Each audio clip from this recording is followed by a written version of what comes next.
I remember becoming an atheist when I was a freshman in high school. My family had just moved and it was the worst thing in the world. I lost all my friends. And I remember thinking, maybe hastily, that this is the worst thing God would ever want on anyone. This is the worst thing God has ever done to anybody, make me move to another place, which is silly. But I remember that got me questioning God for the first time in my life. And I became an atheist. And it was tough because I didn't know any other atheists. It would have been nice if I had known there were other atheists, or it would have been nice to know there was a group around, and I didn't know that. So I kind of kept it a secret through most of high school. I started at least telling some close friends, and thankfully I didn't have a lot of backlash from them.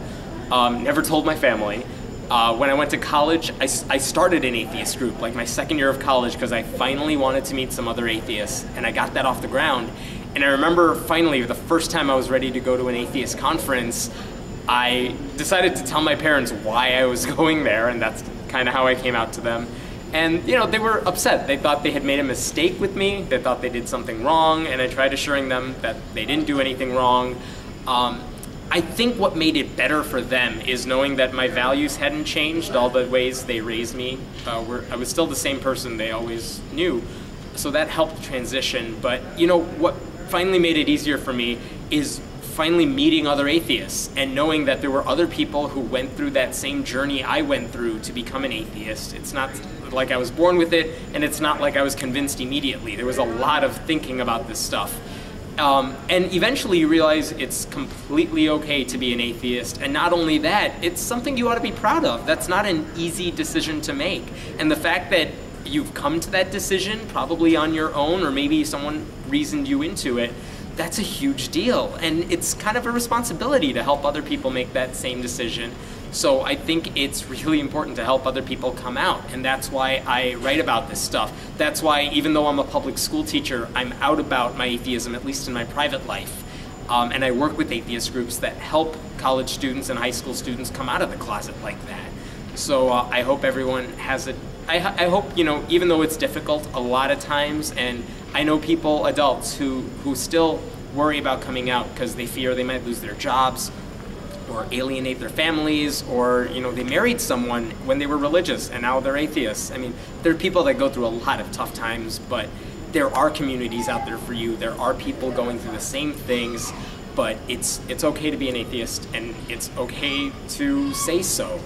I remember when I finally came to that decision that after reading a lot of stuff, I didn't believe in God anymore. I remember, I'd prayed to God every single night. I said my prayers before I went to bed. And one night I just decided I don't think I believe in this anymore. And so I fell asleep, and I woke up, and I was still alive, and I had no scars, so everything was okay. So I figured, okay, maybe there's something to this atheism thing.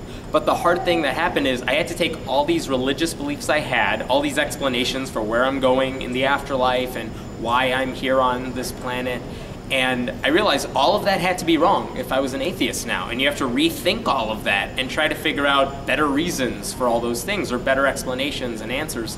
And the more you start to read about this stuff and you talk to people who know what they're talking about, there really are some good explanations that are equally as beautiful and far more compelling than anything my religion provided. And you know what? There are some answers we just don't have. But I thought it was much more honest when I heard people say, where are you going to go when you die?